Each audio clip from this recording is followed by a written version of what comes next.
Hello, Shalom. Yeshu namanai alom minglaba. Agu the den tanariga touching yara, no? Now to Agu so ye, 3 minutes belurore. Adi laying, all sorry laying of everyone. Nalay land jonga. Agu sabiro ma lobo yandra. The den tanariga chinyani da pibare, you know? So ye in the amalobu. General Piata media adding a link a may be no a main payment. Yeshu namanai a may payment. No, Agu the tight and near my sheet do the Alonga or Memia out in my young Javi, General Nile, Emma Pima, Agu to Piola to a manly ma. Tight and near my low yare, Agu out, tight out go Saint Landy Javi, Yadi Uduale, a young poo near a digaro Nico Mamia, or Masoye as well, Genoa, Bajan, Geno Piola Lesro, Johnny Masolo, Chausia Malo, no. ထူးခြားတဲ့ဘာသာစကားဆိုတာလေ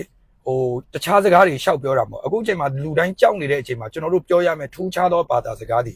ယေရှုအပြင်ငြိမ်သက်ခြင်းရှိပါဆိုတဲ့စကားအဲ့ဒါထူးခြားတဲ့ဘာသာစကားကြိုက်တယ်လို့ဆဲပါစေအတိကဘယ်လိုပြောရမလဲဒါတွေအားလုံးကယေရှုကဖြစ်မယ်လို့ပြောပြီးသားပဲနော်လွန်ခဲ့တဲ့တက္ကရာ2000ကျော်ကလေးကယေရှုကဖြစ်မယ်လို့အကုန်ပြောပြီးသားဒါကြောင့်ကျွန်တော်တို့ယုံကြည်သူတွေအနေနဲ့ကြောက်စရာမလိုဟုတ်လားငြိမ်သက်ခြင်းရှိဖခင်ရဲ့လက်တော်ထဲမှာရှိနေတာကိုစိတ်ချဖခင်ကွယ်ကာပြီးသားဖျားတင်လို့နဲ့တူရှိတယ်ဆိုစိတ်ချဘယ်တော့မှတင်လို့မစွန့်ဘူးတလားဒါတွေအားလုံးကိုဖျားမသိတဲ့သူတွေလို့လိုက်ကြောက်ပြီးစိုးရိမ်နေပြီးတော့ပြာရာခတ်နေဖို့မဟုတ်ဘူးဒါကိုကျွန်တော်အားပေးခြင်းတယ်တလားအခုကျွန်တော်ဆိုရင်ဒီမှာကလေးចောင်းသွားကြိုနေရပြီကလေးလက်တခြားစိုးရိမ်စရာမလိုအားလုံးကဖျားသခင်ရဲ့လက်တော်ထဲမှာဖျားကိုယုံကြည်စိတ်ချဖို့ပဲ relax လို့ငြိမ်သက်ခြင်းရှိပါတလားကိုငြိမ်သက်ခြင်းထားကြောက်စရာမလိုကြိုက်တဲ့လိုင်းလာပါစေနှုတ်ကပတ်တော်အရာဆိုဒီထက်ဆိုးတဲ့အရာတွေလာအောင်ပါပထဝီမြေကြီးကတုံလုတ်ပြီးတော့မှသမုတ်တရားတွေကိုကြာအောင်ပါလေဟုတ်လားပြောကြဒီမြေကြီးကရေတွေမြုပ်သွားအောင်ပါအကြီးကျယ်တွေဖြစ်အောင်ပါတမန်ကျမ်းစာအရာကျွန်တော်တို့ကြောက်စရာမလိုအတိကအဲ့ဒီငြိမ်သက်ခြင်းရဲ့ဘုရားသခင်သင်တို့အထဲမှာရှိနေဖို့အရန်အရေးကြီးတယ်နော်ဒါကြောင့်ကျွန်တော်ထူးခြားတဲ့ဘာသာစကားလေးနဲ့သင်တို့ကိုအားပေးခြင်းနဲ့အဲ့ဒီစကားတော့သင်တို့ငြိမ်သက်ခြင်းရှိပါမစိုးရိမ်နဲ့အထူးသဖြင့်born againတွေသခင်ယေရှုခရစ်တော်ကိုယုံကြည်လက်ခံပြီးဝိညာဉ်တော်နဲ့တွားတဲ့ယုံကြည်သူတွေအဲ့ဒီငလင်ကိုအမိန်ပေးလို့ရတယ်နော်အမိန်ပေးပါယေရှုနာမ၌ငလင်လုံးဝမဖြစ်ဖို့ရန်တို့အမိန်ပေးမုန်တိုင်းကိုငြိမ်းစေတဲ့ဘုရားတို့ဘုရားဖြစ်တယ်လူတွေကိုပြန်ရှင်းစေတဲ့စัจ java တစ်ခုလုံးကိုပိုင်သားအုပ်စုတဲ့ဘုရားကဒီလိုမျိုးလူတွေကြောက်ရွံ့ဒုက္ခပြဿနာတွေကြုံနေတဲ့အချိန်မှာငါတို့ဘုရားဘလောက်ထိတကိုးကြီးလဲအသက်ရှင်နေဆိုတာထုတ်ဖော်ပြသရမယ့်အချိန်ကဒီအချိန်ဖြစ်တယ်ဒါကြောင့်သင်တို့ကြောက်စရာမလိုဘူးတလားသင်တို့ဘုရားဘပြက်ရဲ့ဘုရားသခင်သင်တို့နဲ့တူရှိနေတယ်ကြောက်နေတဲ့သူတွေသင်တို့အားပေးမကြောက်နဲ့ယေရှုရှိတယ်ရဲတာပြောအခုချိန်မှာခုနဆိုရင်ကျွန်တော်တို့ S1 မှာကျွန်တော်နေတဲ့ဒီအဖတ်မှတ်ခွန်တုံးမှာအားလုံးကကြောက်ပြီးတော့မှငလင်လှုပ်ပြီးတော့မှပြေးစင်းကုန်တာအများကြီးပဲအင်္ဂလိပ်တွေရောယောက်ျားလေးတွေရောကျွန်တော်ဘာလုပ်လဲအဲ့ဒီလူတွေအားလုံးကိုယေရှုနဲ့မိတ်ဆက်ပေးတယ်ကြောက်စရာမလိုမစိုးရိမ်နဲ့ယေရှုသင်တို့ကိုချစ်တယ်ယေရှုသင်တို့နဲ့တူရှိတယ်ယေရှုကိုယုံကြည်ယေရှုကိုခေါ်ကြည့်တလားညီကောင်မောင်တို့များမစိုးရိမ်နဲ့မကြောက်နဲ့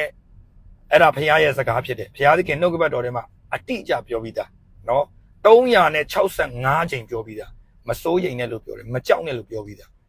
ဒါကိုကျွန်တော်တို့ကြောက်စရာမလိုအဲ့ဒီဂတိတော်တင်နှလုံးသားထဲမှာထည့်ထားတလားထည့်ထားဘာမှကြောက်စရာမလိုတလားအခုမဖြစ်သေးတဲ့တခြားနိုင်ငံတွေလည်းမပူနဲ့တစ်နေ့တစ်မျိုးဖြစ်ကိုဖြစ်လာလိမ့်မယ်ဖြစ်လာတဲ့အချိန်မှာလည်းကြောက်စရာမလိုဘုရားငါနဲ့အတူရှိတယ်ဒီရာအလုံးဘုရားကထိန်းချုပ်ထားတယ်ယေရှုထက်ကြီးမြတ်တာလောကမှာဘာမှမရှိဘူးယေရှုကအကြီးမြတ်ဆုံးဘုရားလောကသားတွေအားလုံးယေရှုကိုမယုံကြည်တဲ့သူတွေငင်းဆန်တဲ့သူတွေဆဲနေကြတဲ့သူတွေအားလုံးယေရှုအသက်ရှင်တဲ့ဘုရားဆိုတာသင်နဲ့ကျွန်တော်အားဖြင့်အားလုံးမြင်တွေ့လာဖို့ယုံကြည်လက်ခံလာဖို့ဒီနမိတ်လက္ခဏာတွေဖြစ်နေတာဖြစ်တယ်နော်ဒါကြောင့်ဒါစိုးရင်စရာမလိုဘူးကြောက်စရာမလိုဘူးငြိမ်သက်ခြင်းရှိပါသင်နဲ့အတူယေရှုခရစ်တော်အမြဲတမ်းရှိတယ်အာမင်ဘယ်တော့မှသင်ကိုမစွန့်ဘူးဘယ်တော့မှသင်ကိုမထားခဲ့ဘူးဒါကိုစိတ်ချပါအာမင်အခုခွဲတော့ကြော်ပါရဲ့စောင့်ကြည့်မယ်နော်ဒါပေမဲ့ကျွန်တော်ကတော့အမိန့်ပေးထားတယ်ငလင်ထပ်မလုပ်ဘူးယေရှုနာမနဲ့အမိန့်ပေးထားတယ်โอเคအခုတော့မြန်မာပြည်3နာရီဆိုရင်အခုကထိုင်းကနာရီဝက်နော်အခုက3နာရီခွဲကြော်သွားပြီ တော့အခုတင်းဌာနတွေကငလင်ထပ်လုံမယ်လို့နောက်တစ်လိုင်းထပ်လာမယ်လို့ပြောတာပဲအခုစောင့်နေတယ်ကျွန်တော်တို့ဒီမှာဒါကျွန်တော်တို့ချင်းမိုင်ဖြစ်တယ်အားလုံးချင်း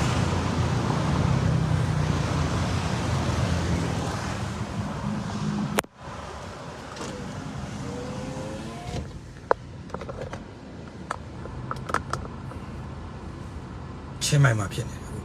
ကားပေါ်မှာဆိုတော့လုံရင်လည်းတိတ်မတိတာတော့တယ်နော်ကားအင်ဂျင်ကလုံနေဒါပေမဲ့ကျွန်တော်ပြောပြမယ်အမိန်ပေးလို့ရတယ်အဲ့ဒီငလင်ကိုအမိန်ပေးလို့ရတယ်ကျွန်တော်တို့ဖခင်အသက်ရှင်နေဆိုတာမယုံကြည်သူတွေပြလို့ရတယ်ဟုတ်လား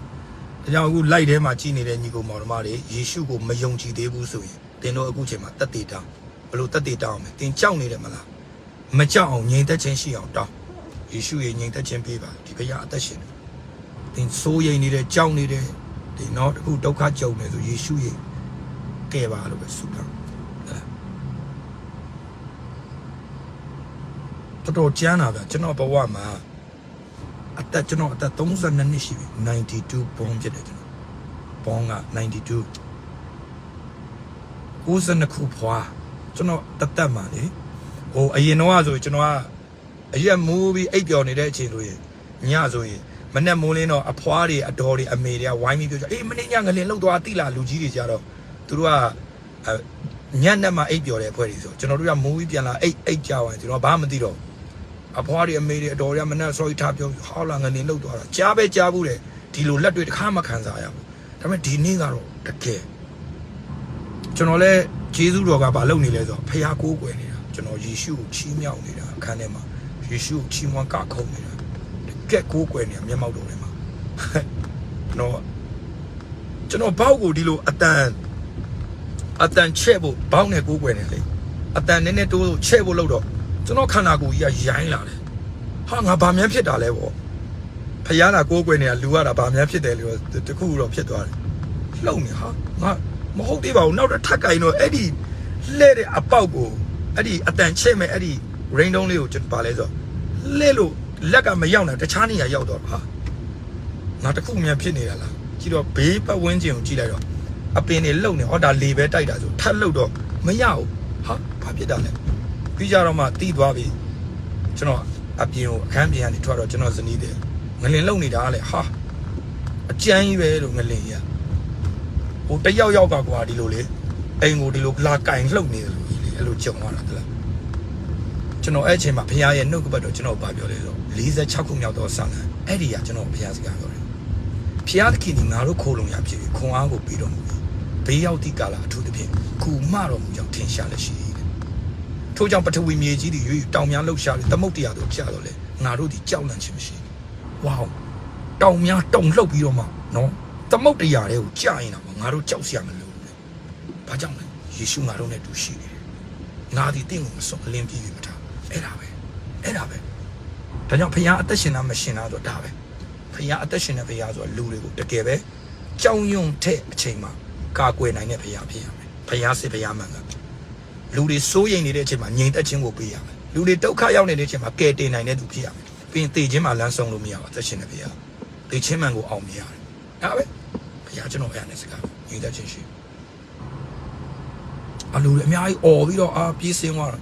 ကျွန်တော်လည်းអော်တယ်ကြောက်လို့អော်တာမဟုတ်ဟာလေလုယာယေရှုဖခင်ဘုန်းကြီးပါစေဆိုអော်ပြီးတော့အောက်ဆင်းအောက်ရောလူတွေအများကြီးပဲအော်ပြီးတော့ကြောက်နေကြတာអော်တဲ့သူကအော်ကြောက်နေလို့ယေရှုရှိတယ်လေယေရှုသင်တို့ချစ်တယ်လို့ယေရှုနဲ့မိတ်ဆက်ပြီနော်သူတပြင်းတော့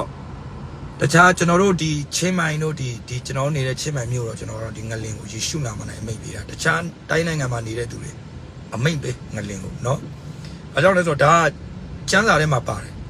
မုန်တိုင်းတွေအကြီးအကျယ်တိုက်တဲ့အချိန်မှာယေရှုကတပည့်တော်တွေကြောက်ရွံ့ပြီးတော့မှယေရှုကိုကူညီတောင်းနေတာမှာယေရှုကမတ်တရက်ပြီးတော့မှအဲ့ဒီမုန်တိုင်းကိုစုံပါတယ်လေးနှစ်ရေလိုင်းလုံးတွေယခုပင်ရက်တန့်စေပြီးယေရှုကစုံမလိုက်တာအဲ့ဒီလေးနှစ်ရေကချက်ချင်းငြိမ်းပြီးတာရတယ်လေကျမ်းစာထဲမှာပြောတာဟဲ့လားဒါကြောင့်လေကျွန်တော်ပြပြမယ်တင်အမိန့်ပေးလို့ရတယ်ပြော ပြီးရင်ပတ်ဝန်းကျင်တွေယေရှုနဲ့မိတ်ဆက်ပြီခင်ဗျားတို့တွေ့တယ်နော်တဘာဝပင်းဖြစ်နေပြီဒါတွေကယေရှုပြန်ကြွလာတော့မယ်လူဆိုတာတစ်နေ့မို့တစ်နေ့သေရမယ်သေရင်အပြစ်ရှိငရဲသွားရမယ်ဘယ်ဘာသာတရားမှလူကိုမကယ်ဘူးဘာသာတရားကကောင်းတယ်လူကမကောင်းဘူးဗုဒ္ဓဘာသာမွတ်စလင်ဟိန္ဒူခရစ်ယာန်အကုန်ကောင်းတယ်ဒါပေမဲ့ဘယ်ဘာသာတရားမှလူကိုမကယ်ဘူးကယ်တဲ့သူကတော့ဖခင်တစ်ပါးရှိတယ်အဲယေရှုဖခင်ဖြစ်တယ်အဲ့ဒီယေရှုဖခင်တင်းအပြစ်တွေအားလုံးလက်ဝါးကတိုင်းမှာအသေးခံပေးပြီးအသွေးသွန်းခဲ့ပြီးတကြိုပေးခဲ့တယ်3ရက်မြောက်တဲ့နေ့မှာရှင်ပြန်ထမြောက်ခဲ့တယ်ဖခင်ဖြစ်တယ်အဲ့ဒီယေရှုဖခင်ကိုတင်းယုံရင်တင်းထာဝရအသက်ရမယ်ငရဲကြစရာမလိုဘူးထာဝရကောင်းကင်မှာကဘာဆက်ဆက်အသက်ရှင်ရမယ်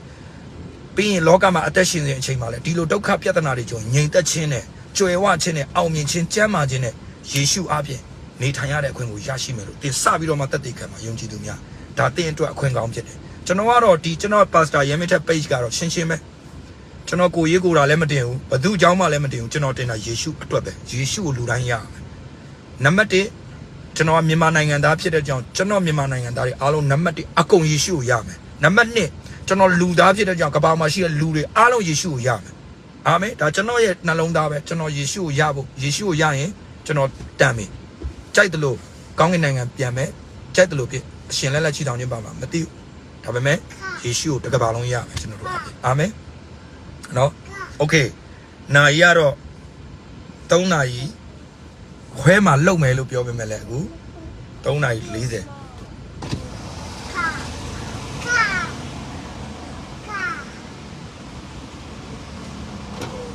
လောက်တော့မလောက်တော့ဘူးเนาะကားထဲမှာဆိုတော့